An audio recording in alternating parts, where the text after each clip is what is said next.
J'ai cueilli ce brin de bruyère. L'automne est morte, souviens-t'en. Nous ne nous verrons plus sur terre. Odeur du temps, brin de bruyère. Et souviens-toi que je t'attends. J'ai cueilli ce brin de bruyère. L'automne est morte, souviens-t'en. Nous ne nous verrons plus sur terre. Odeur du temps, brin de bruyère. Et souviens-toi que je t'attends. J'ai cueilli ce brin de bruyère. L'automne est morte, souviens-t'en. Nous ne nous verrons plus sur terre. Odeur du temps, brin de bruyère. Et souviens-toi que je t'attends. J'ai cueilli ce brin de bruyère. L'automne est morte, et nous ne nous verrons bien sur terre. Odeur du temps, brin de bruyère. J'ai cueilli ce brin de bruyère. L'automne est morte, souviens-t'en. Nous ne nous verrons bien sur terre.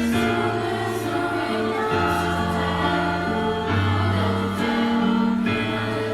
brin de bruyère.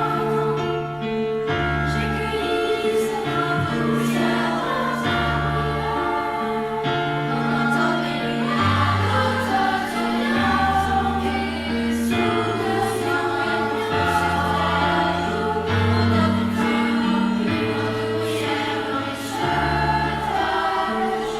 bruyère. L'adieu, texte de Guillaume Apollinaire, décédé le 9 novembre 1918, 2 jours avant l'armistice. Au milieu de champs et de forêts et belle heure, un village traversé par une petite rivière. Comme beaucoup de petites communes de France, il s'y trouve un château. Une épicerie, une boulangerie, un boucher charcutier, un café-tabac, ici la mer Beaune, une église avec ses cloches, une mairie. Et un parc, à l'entrée duquel un monument aux morts fut érigé après la guerre de 14-18. La sale guerre. Chaque mercredi, de nombreux enfants jouent dans le parc boisé. Ce sont d'interminables parties de cache-cache ou de foot, tandis que les filles font des Scooby-Doo ou rient au SMS qu'elles s'envoient. Il y a aussi une école primaire, l'école Jean de La Fontaine, et un collège, le collège Guillaume Apollinaire. Vincent et Karine Ledoux ont 2 enfants. Fernand, 13 ans, et Mimi, 6 ans. La petite famille habite un pavillon en périphérie. Un de ces pavillons qui entourent le centre historique et qui grignole petit à petit la campagne. Cet après-midi, Fernand s'apprête à recevoir Hugo pour faire un exposé sur la Première Guerre mondiale. Il n'a pas vraiment choisi de travailler avec lui. Il était assis à côté quand se sont décidés les groupes. Sa petite sœur, Mimi, désire que son frère joue avec elle à Peter Pan. Elle est déguisée en fée clochette. Il y a 1 an, il jouait encore un peu à Peter Pan, mais aujourd'hui, vraiment, non, il n'a plus envie.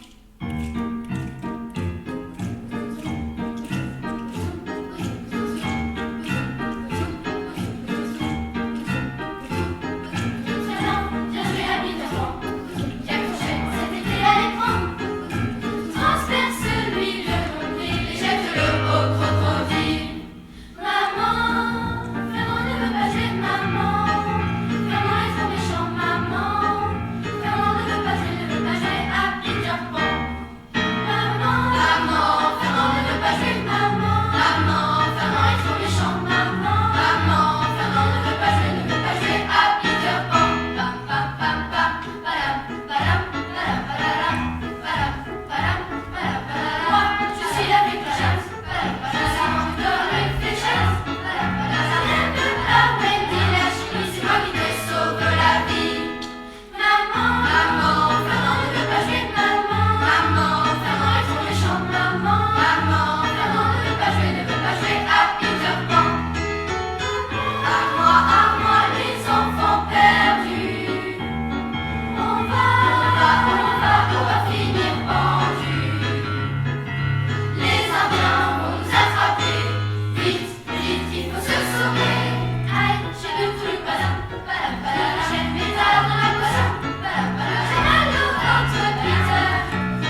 d'effort. En soufflant, il prend l'épée que Mimi lui tend. Il fait semblant de se battre contre le capitaine Crochet. Sous les encouragements de Clocher. Peter Pan, attention au filet. Peter Pan, c'est le capitaine Crochet. Il veut te faire prisonnier et manger par le crocodile. Tic-tac, tic-tac, vas-y, vas-y. Tic-tac, tic-tac, vas-y, vas-y. Tic-tac, tic-tac, vas-y, vas-y. Attaque-le. Tic-tac, tic-tac, vas-y, vas-y. Tic-tac, tic-tac, vas-y, vas-y. Tic-tac, tic-tac, vas-y, vas-y. Attaque-le. Tic-tac, tic-tac, tic-tac, tic-tac,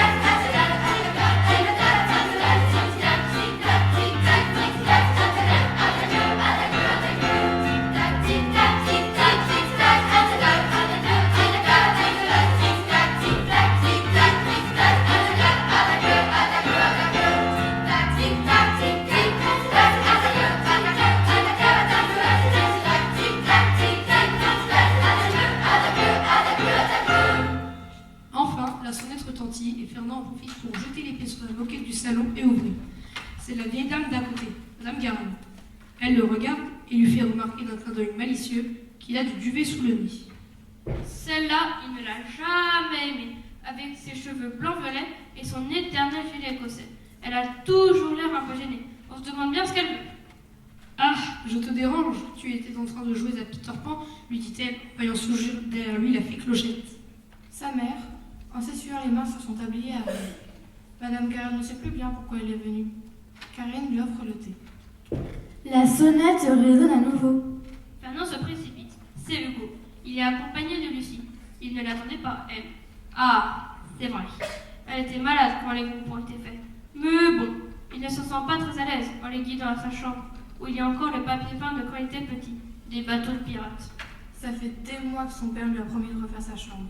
Et bien sûr, il n'a pas eu le temps. C'est vraiment nul ce papier peint. Fernand rougit. Bon, si on s'y mettait. Fernand travaille seul, comme dans tous les travaux en groupe. Hugo ne cesse de lui envoyer des vannes pour faire rire Lucie, tandis que celle-ci passe son temps sur son téléphone à chercher des graphes pour se faire une signature. Après les avoir raccompagnés, Fernand s'enferme dans sa chambre. Il est en colère.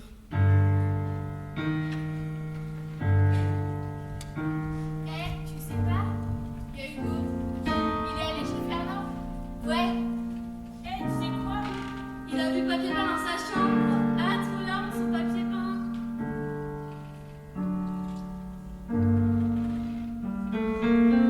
C'est le mec qui est le bébé. Il a dû regretter d'avoir fait venir Hugo. Déjà qu'il se retrouvait tout seul dans la cour. Là, il est pas prêt à faire revenir quelqu'un chez lui. Du coup, il se retrouvera encore tout seul à travailler. C'est toujours comme ça. On fera ceci, C'est toujours comme ça. on fera cela. Et puis personne, jamais, ne fait rien. Que ce soit papa, maman ou les copains. Mais enfin, tu peux attendre. Tu es grand, tu devrais comprendre. Ta mère et moi, on n'a pas toujours le temps. Ton papier peint, on te le changera dans pas longtemps.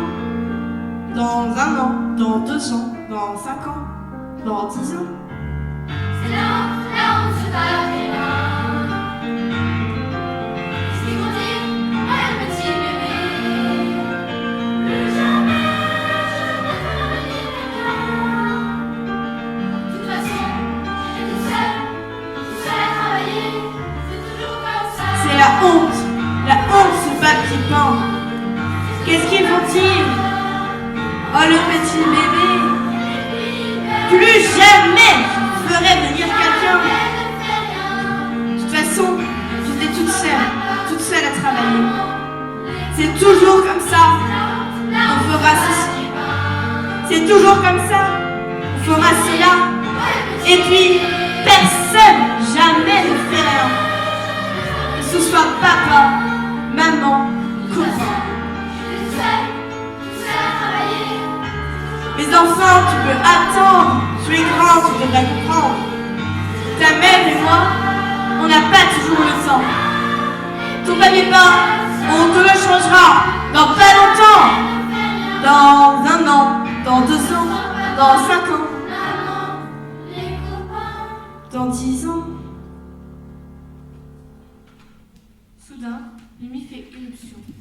Cette fois-ci, elle est déguisée en princesse. Vraiment, il ne la supporte plus. Il va dans le garage, prend un ruban indécifrablement large et revient. Il coupe un grand bout du rouleau et dit à sa sœur. Tu vois, à chaque fois que tu viendras me déranger, je t'en collerai un morceau. Je ne veux plus t'entendre. Épuisée, Mimi hors de sa chambre. Dehors, elle crie comme si on lui avait arraché la tête, tandis qu'il hurle qu'il aimerait avoir un verrou à sa porte. Karine prend sa Mimi et puis va voir Fernand. Tout en lui caressant les cheveux, elle lui demande. Qu'est-ce qui ne va pas? Tu veux me parler, mon petit Fernand? Fernand se dégage en lui criant. Qu'il n'est pas sorti Fernand, qu'il en a marre qu'on l'appelle comme ça, qu'il veut qu'on le laisse tranquille pour une fois. Il fonce au garage pour prendre sa planche de skateboard. Il ne la trouve pas. Il est certain que c'est Mimi qui l'a oubliée quelque part. Ah non, elle est là, sous une étagère. Il sort, saute sur sa planche à roulettes et se dirige vers le village. Arrivés au centre-ville, ils s'arrêtent. C'est mort. Le boucher, l'épicier commencent à fermer et il n'y a presque plus personne chez la mère bourrue. Alors, il va au jardin public. La nuit tombe doucement. Fernand s'assoit. Sur le banc qui fait face au monument, il lit les noms. Les noms des combattants. À Guillaume Ferdinand, Alain François, Barbara André, Fournier Henri Alain, Garnier Joseph, Klein Maurice, Bergot Louis, Boulard Bruno. Il en connaît plusieurs, des familles de belle heure, mais il n'y a pas le sien. Le doux. Il cherche, en vain.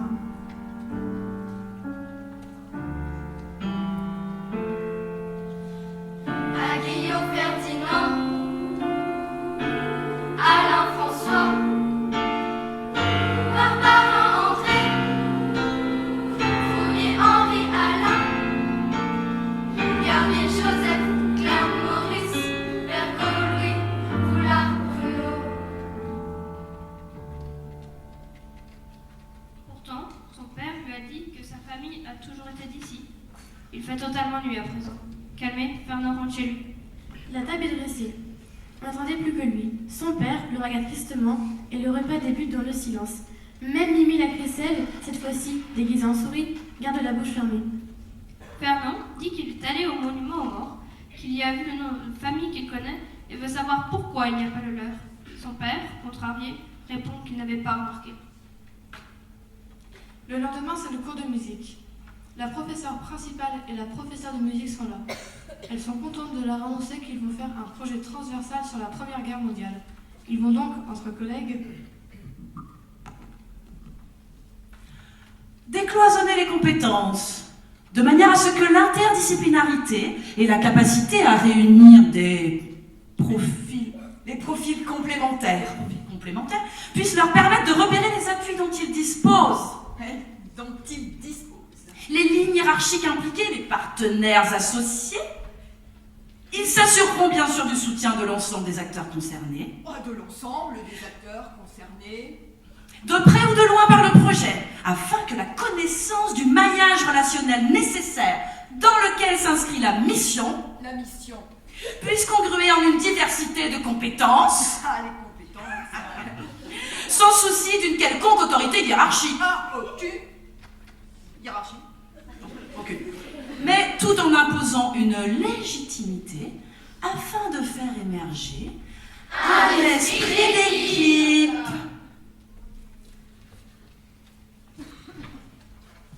Pour ce projet transversal sur la guerre de 14-18, ils présenteront un spectacle au plateau des 4 vents à Lorient.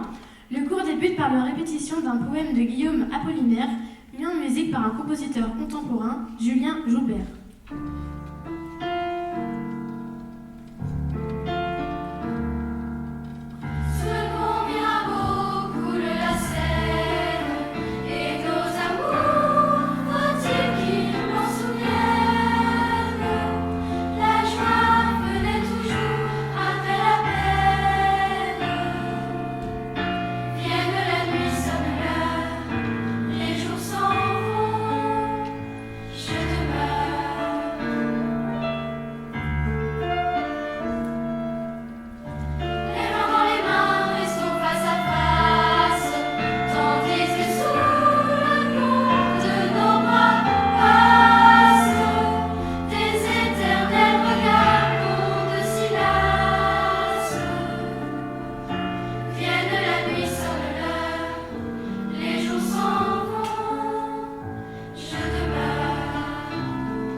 De meilleure humeur, il accepte de jouer avec Mimi. Le dîner est plus détendu. Vincent, le père, fait des jeux de mots idiots. Cette fois-ci, ça passe. Puis, fin non, dans sa chambre, mot propre exposé. Il décrit la mobilisation, les cloches des églises qui sonnent. Tous les hommes semblent contents de partir rejoindre leur régiment. Les zouaves, les chasseurs alpins, les artilleurs, la cavalerie, l'infanterie. C'est la der de der ce 1er août 1914. On va reprendre l'Alsace et la Lorraine. Vont voir les Boches. Tout le monde y va, à pied, à cheval, en train, à vélo, en auto. Le 31 du mois d'août 1914, je partais de Deauville un peu avant minuit, dans la petite auto de Rouvert. Avec son chauffeur, nous étions 3. Nous dîmes adieu à toute une époque. Des géants furieux se dressaient sur le roi, les aigles quittaient leurs ailes, attendant le soleil. Les poissons correspondaient les habits. Les peuples accouraient pour se connaître à fond. Les morts tombaient de peur dans leur sombre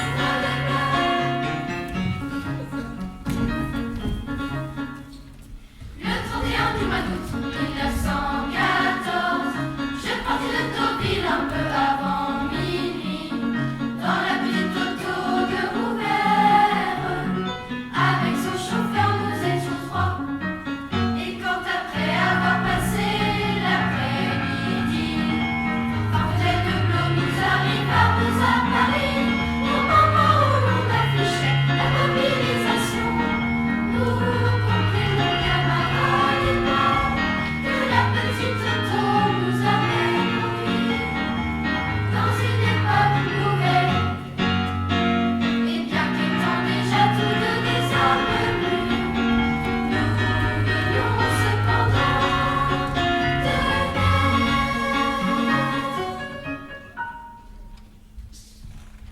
Les adieux dans les gares sont tristes.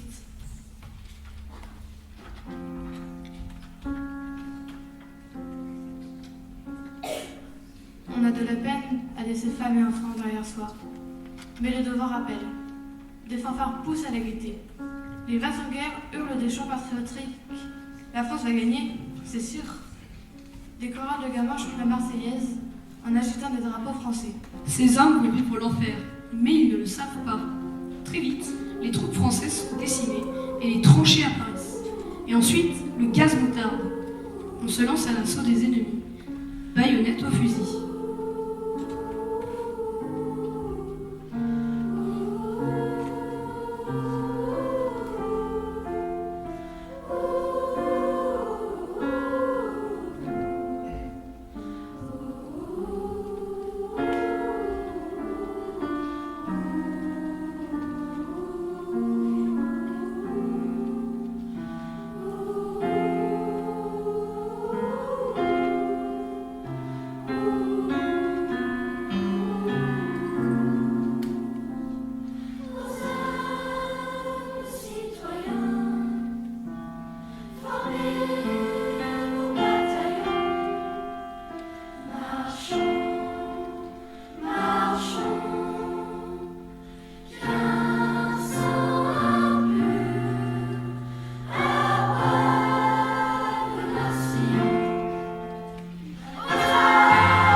on chante « Maman attend le facteur ».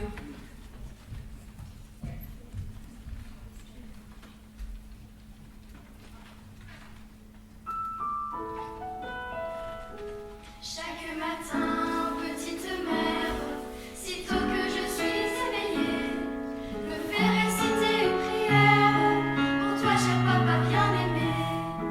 Puis m'en passant, elle me quitte et reste absente bien longtemps. Alors moi que cela dépite, j'ai voulu savoir ses tourments. Et je l'ai vue, là dans la rue, la figure tout anxieuse, elle attend le cœur plein d'émoi, puis tout à coup devient radieuse, car tout là-bas elle aperçoit celui qui réjouit son cœur. Ma maman attend le facteur. La petite maman d'aperçue, rien encore pour nous ce matin. Quelle cruelle incertitude, et que maudit soit le destin qui t'empêche de nous écrire. Rassure-nous, petit papa, à moi tu peux bientôt me dire que t'est-il arrivé là-bas. Tu nous oublies, mais je t'en prie, envoie vite une bonne lettre qui calmera tous nos tourments. Tu ne nous aimes plus peut-être, vois-tu papa c'est bien méchant. Oh vite calme sa douleur, ma maman attend le facteur. La figure toute pâlie, maman est rentrée ce matin. Une lettre de la mairie lui tremble tête entre les mains. Puis elle est allée dans l'armoire. Dis-moi que veut dire tout cela. Elle a mis une robe noire, puis en pleurant m'a dit tout bas: tes prières pour petite mère. Que disait donc cette missive pour que ses ongles étant pleurés? Je voudrais dans sa peine et vive la consoler. Maman fait toute à sa douleur, n'attend plus le facteur. Dans les écoles, on fait du sport. On écrit des lettres aux soldats qu'on appelle les poilus.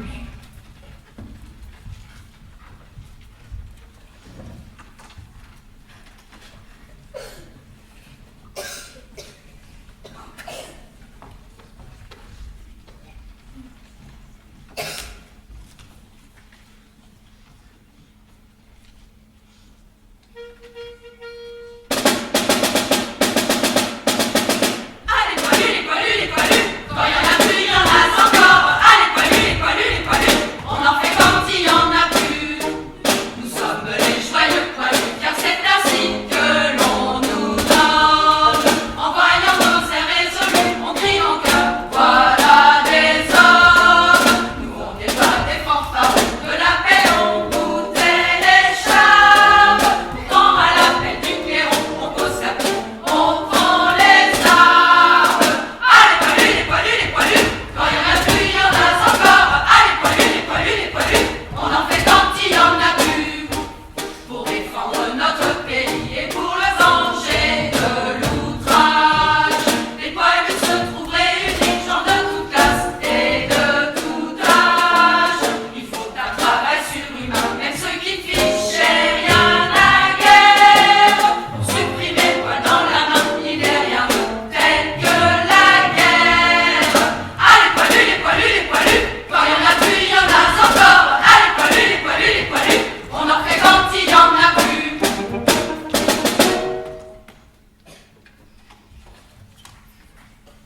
On déchire le drap pour en faire des pansements. On prépare des colis. Les garçons sont appelés les petits poilus, et les filles, les marraines de guerre. Fernand évoque Verdun, le chemin des dames, les taxis de la Marne. Dans ses recherches, il tombe sur un poème de Jeanne Davy qu'il décide d'intégrer à son exposé.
En le voyant partir en colère, il lui a fait penser à ce qu'on lui aura raconté de son arrière-grand-père.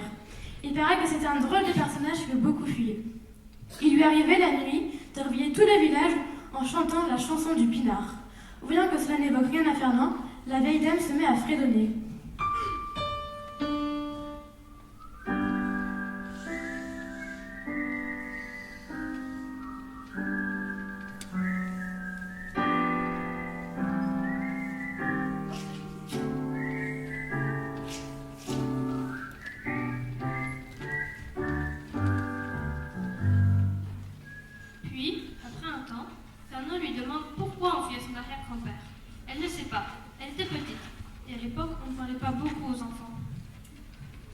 Dans l'après-midi, Fernand reçoit un mail de Lucie dans lequel elle écrit qu'elle aime bien le poème qu'il a mis dans l'exposé.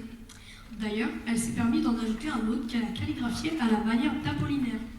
Fernand regarde. Il trouve ça très beau.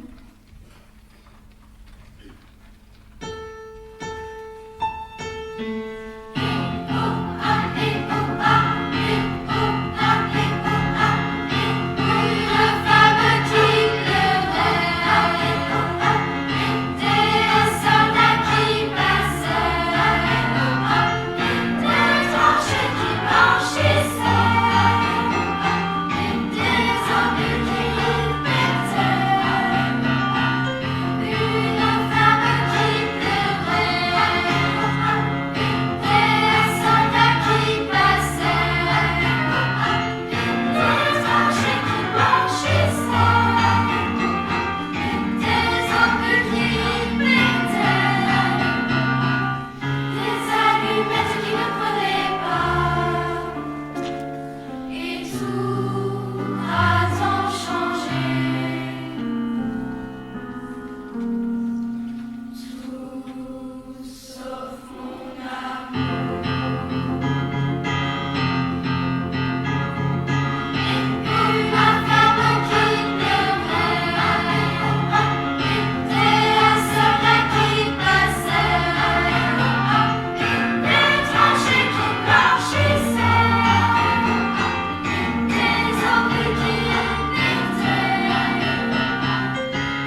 elle l'invite le soir même à une fête qui a lieu chez elle. Fernand a la permission de minuit, part à la soirée de Lucie. La fête bat son plein. Et 1, et 2, et 1, 2, 3, 4.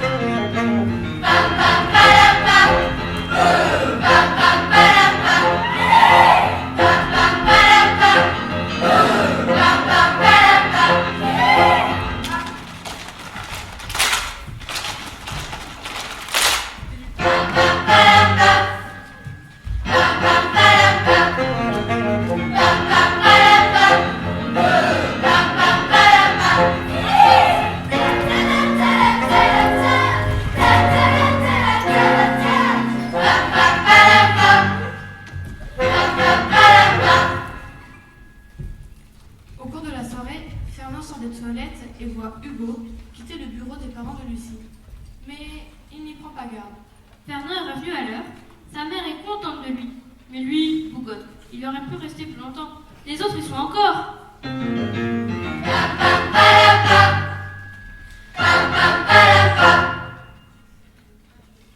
Une demi-heure après qu'il se soit couché, sa sœur, déguisée en âne, le rejoint.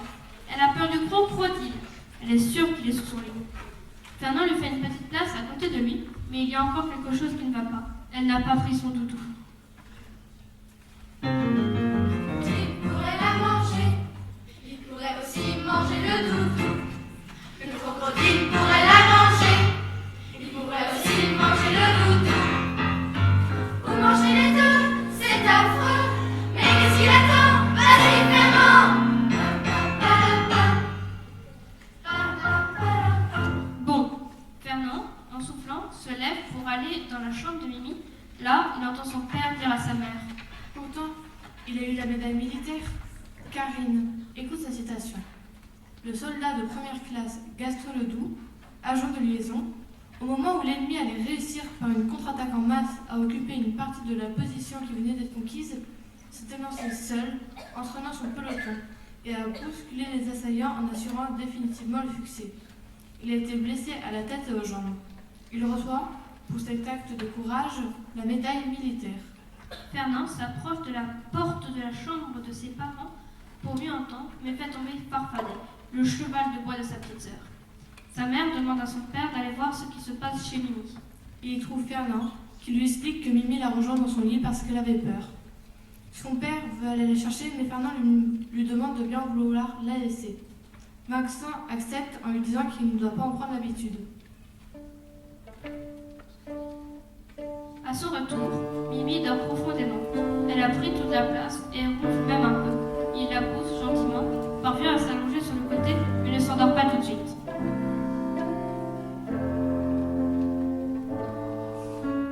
Guillaume Ferdinand, Alain François, Barbarin André, Henri Alain, Garnier Joseph, Blanc Maurice, Bergot Louis, Boulard Bruno.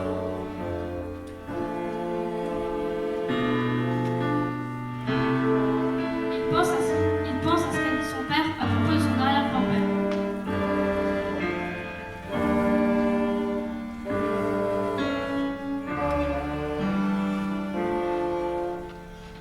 À Guillaume Ferdinand, Alain François, Barbarin André, Henri Alain, Garnier Joseph, Blanc Maurice, Bergot Louis, Boulard Bruno. Le lendemain, Lucie sonne chez Fernand.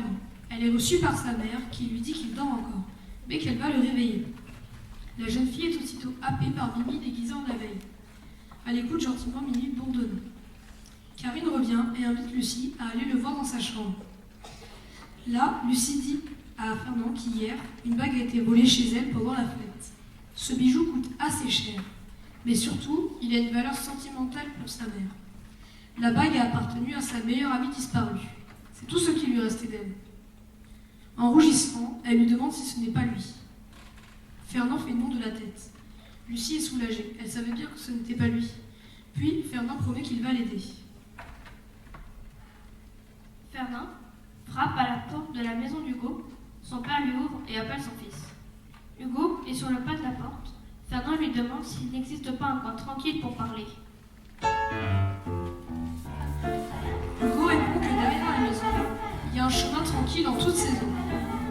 Là, il veut savoir ce qui amène Fernand. Celui-ci lui dit Hugo, à la soirée, je t'ai vu sortir du bureau des parents. Et un bijou, une bague a été volée. Je ne sais pas si c'est toi, mais si tu l'as, tu la rends. Hugo, en colère, tu as tout abouti. Pourquoi pense-t-il que c'est lui? Allez, c'est bon, rends la bague à Lucie. Personne n'en saura rien, c'est promis. Hugo le frappe, le jette à terre. Il le dit ici, il n'y a rien à faire. Qu'il est bien ton con que là on crève. Fernand saigne du nez mais se relève. Il tourne le dos à Hugo et s'en va. C'est sûr, il ne le reverra pas. Mais au bout de quelques pas, il entend Hugo crier: vas-y, c'est ça, allez, rendez-toi. Pam pam pam pam. Pam pam pam pam. Pam pam pam pam. Pam pam pam pam. C'est ça, Fernand va voir ta maman. Dis-leur non à sa maman. Oh, il est gentil, il est pas méchant. Dis-leur non à sa maman. Ta ta ta ta ta. Ta ta ta ta ta. Pam pam pam pam. Pam pam pam pam. Larmes aux yeux, Fernand continue son chemin. Quand soudain, Hugo l'attrape et le retient. Et lui dit: c'est pour pécho Lucie, c'est ça? Fernand ne répond pas. Il ne sait pas pourquoi il fait ça. Hugo, désarçonné, sort la bague de sa poche. Je voulais la vendre. Je suis nul. Il n'y a personne à qui parler ici. Fernand, on reste amis? On reste amis.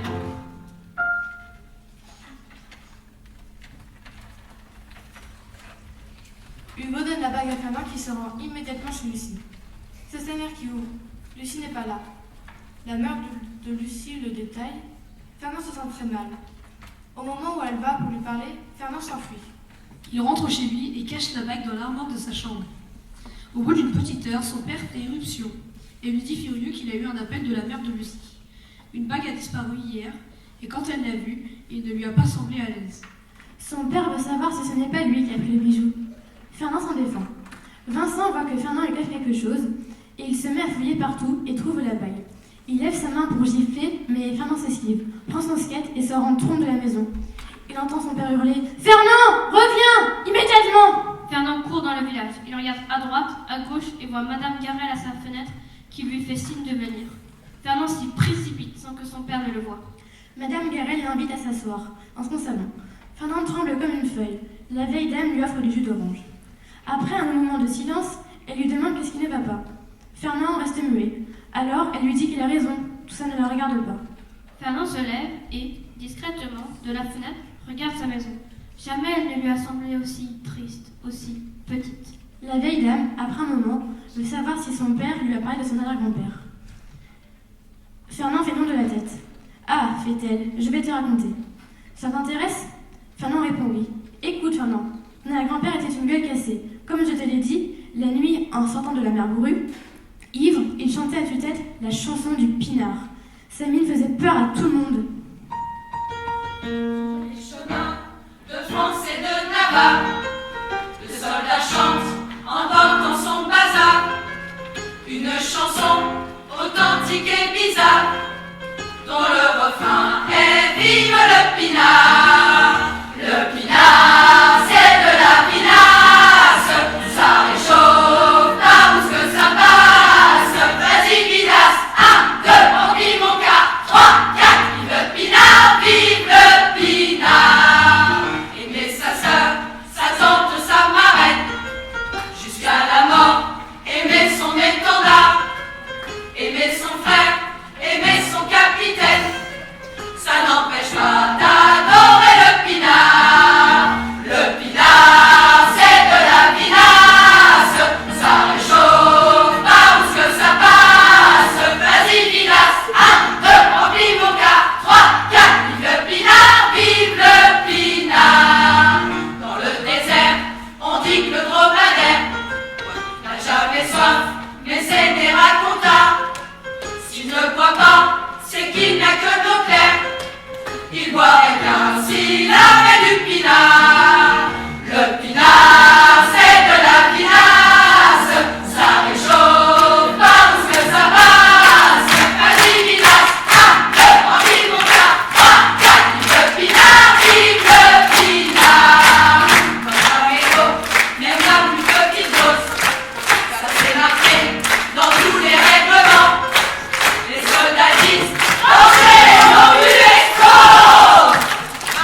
passait en boucle le poème de l'adieu de Guillaume Apollinaire.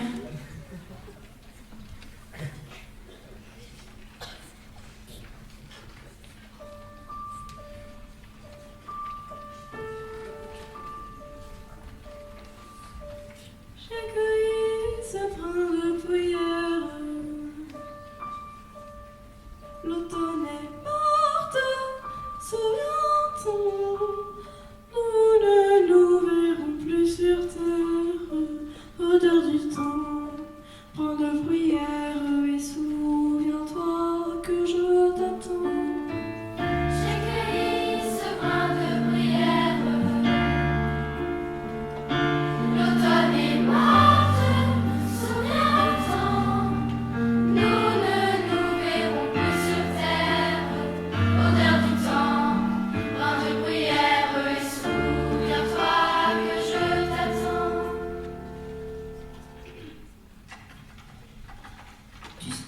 Madame Carrel semble ne plus pouvoir s'arrêter de parler. Après, il se rendait sous les fenêtres du château et criait au châtelain qu'il était député, qu'il était un planqué, un embusqué, qu'il avait voté la guerre, mais il n'était pas allé, lui. Alors, il chantait sur son balcon la chanson de Craol.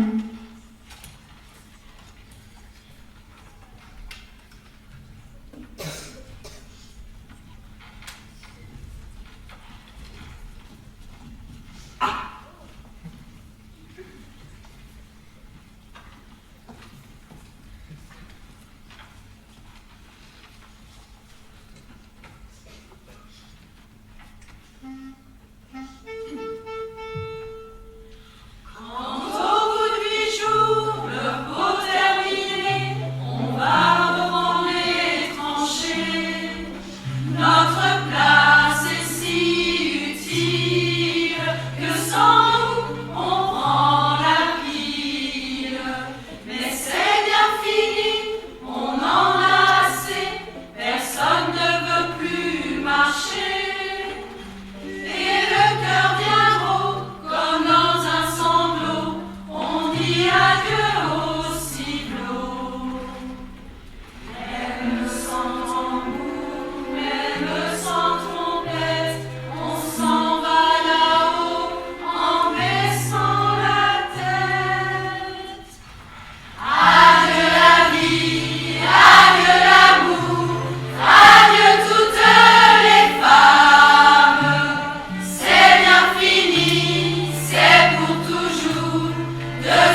accusé de lâcheté face à l'ennemi. Madame Garel fouille dans un tiroir et en sort une vieille lettre jaunie et dit « Voilà ce qu'il avait écrit à son épouse. Fleury, 11 juin 1916. » Ma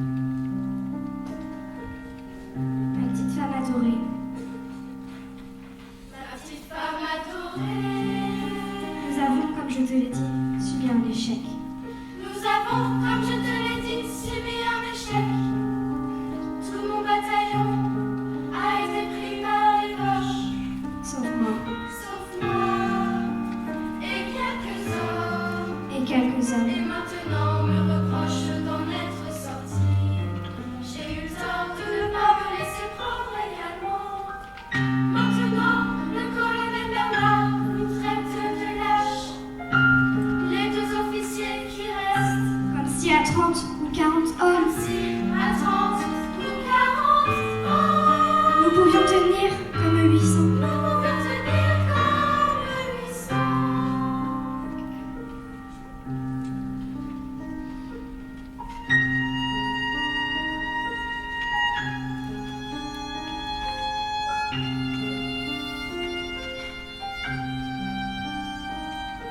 Enfin, j'ai subi mon sort. Enfin, je suis mon sort. Je n'ai aucune honte. Je n'ai aucune honte.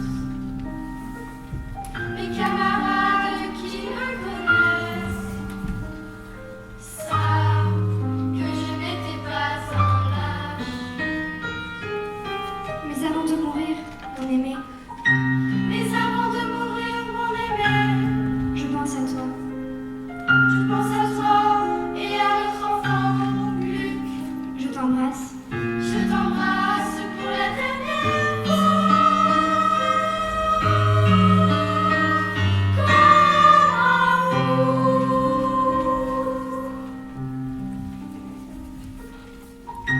Adieu.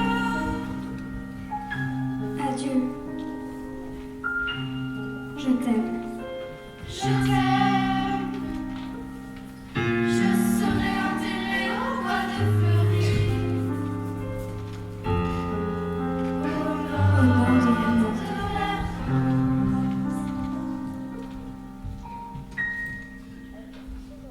Ton arrière-grand-père en voulait à tout le monde. Son cœur était brisé. Il avait fait son devoir et bien plus. Cependant, on n'a retenu que ça d'eux. La chanson du pinard et celle de Crabe. Des sanglots dans la voix, elle ajoute « Tu te demandes bien comment je lis cette lettre ?» Henri Ardouin était mon oncle. Je l'aimais beaucoup. Lui aussi chantait. Si je vais souvent chez toi, c'est pour en parler à ton père qui connaît l'histoire. Pour voir si on ne pourrait pas faire quelque chose, mais à chaque fois, je ne sais pas pourquoi, le courage me manque. J'ai abordé une fois le sujet avec lui alors qu'il était dans le jardin. Il a semblé ne pas comprendre. C'est vrai, c'est loin, et un jour, tout sera oublié. Fernand se lève pour quitter la vieille dame. Avant d'ouvrir la porte, il se retourne vers elle, lui sourit et la remercie. Puis, dehors, il saute sur son skate et fonce vers le vieux village. Là-bas, il descend du pont qui franchit la rivière, va sur les berges pour réfléchir.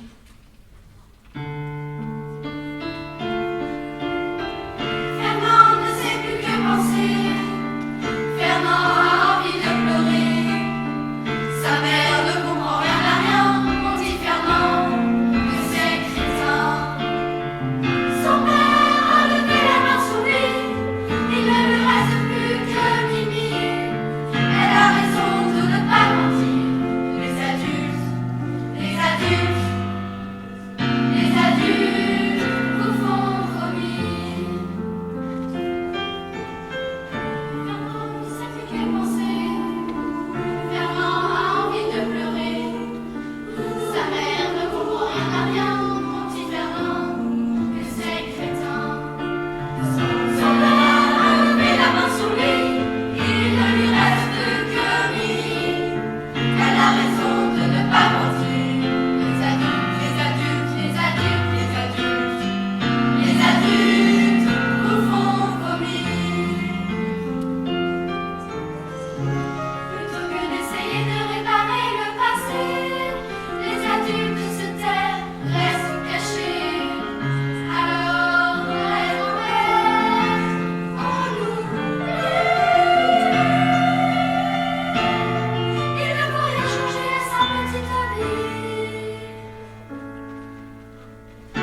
skateboard, entraîné par le courant, s'éloigne très vite et se prend dans les branches d'un saule pleureur.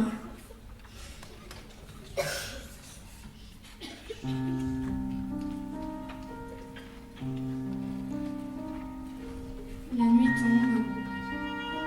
Fernand commence à avoir froid. Il remonte les berges, grimpe sur le pont et marche dans Bel Air. Pas un chat. Il passe à l'arrière des boutiques avant d'arriver au monument aux morts. Il s'assoit.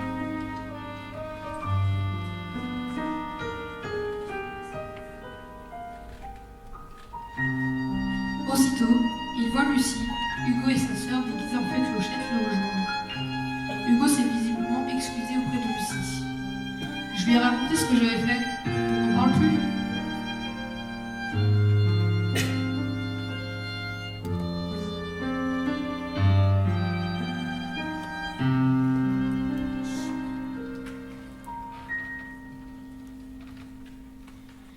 Lucie lui dit que ses parents le cherchent.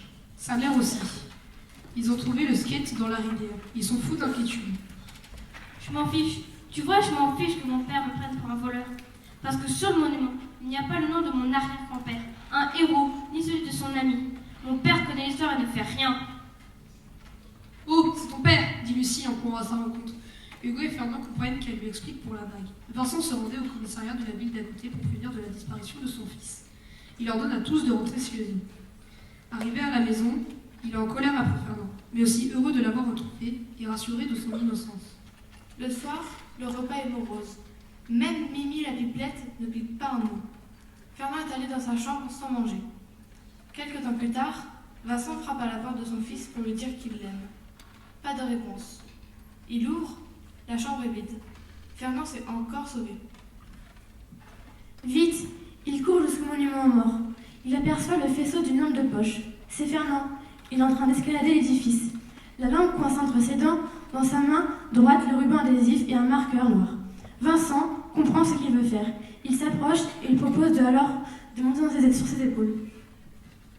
Alors, Fernand, en équilibre sur son père, colle la bande adhésive et écrit dessus. Ernoin, Henri, Ledoux, Gaston. Guillaume Ferdinand, Alain François, Barbarin André, Fournier Henri Alain, Garnier Joseph, Klein Maurice, Bergot Louis, Boulard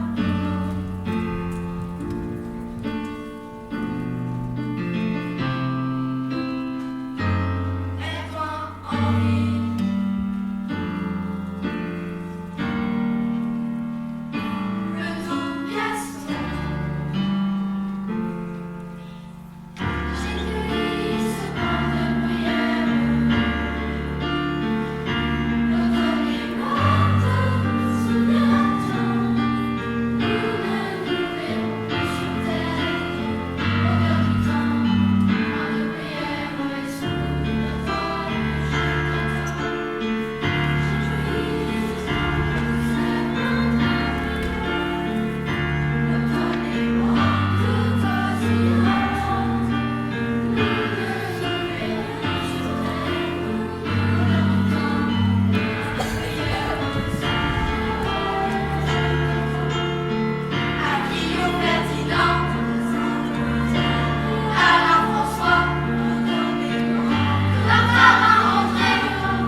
applaudir chaleureusement. Là, vous avez donc les danseuses maintenant, la voix des poilus qui sont mes collègues enseignants de toutes les disciplines.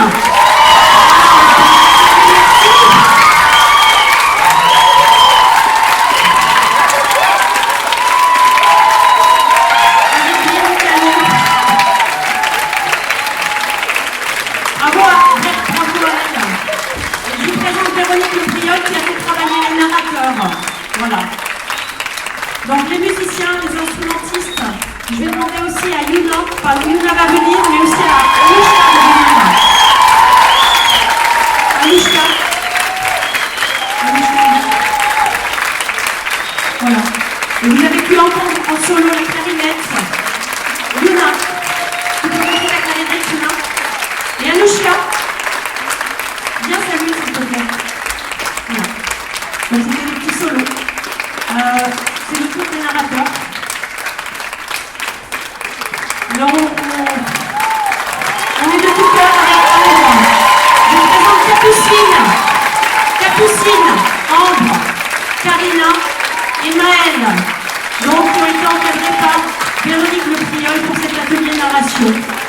Je fais venir maintenant mes solistes, l'ensemble soliste, avec qui j'ai eu tellement de plaisir à travailler cette année.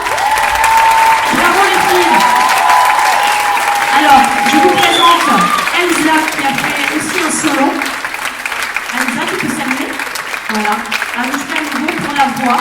Et je vous présente quand même rapidement Louise. Alors, dites-vous tous salut. Voilà, Louise. Ensuite, Nalia, Elsa, Mel, Gabriel, Gabrielle, Anaïs, Malia, Emma et Anushka. Merci beaucoup les filles. Je fais venir la deuxième ligne de la chorale et du chœur, chorale du collège et chœur de la Cham. Le chœur qui a été accompagné par Roland Vendroux, qui était à la direction ce soir, cet après-midi. Donc bravo à ce chœur qui a porté le petit Fernand et la Grande-Guerre. Merci à vous. Donc reculez s'il vous plaît. Je fais venir la troisième ligne sur le plateau. Laissez un peu de place s'il vous plaît. Merci. Voilà, toujours le chœur et la chorale du collège Anita Conti. Bravo à vous. Et Roland Vendroux qui les a fait assurer la préparation vocale et la direction. Je vais faire venir mes collègues aussi, mes collègues de danse de la Chade. Donc Fanny Mouton, Cécile Agnès et Ivano, et Laurence Brosse qui assure aussi la coordination artistique,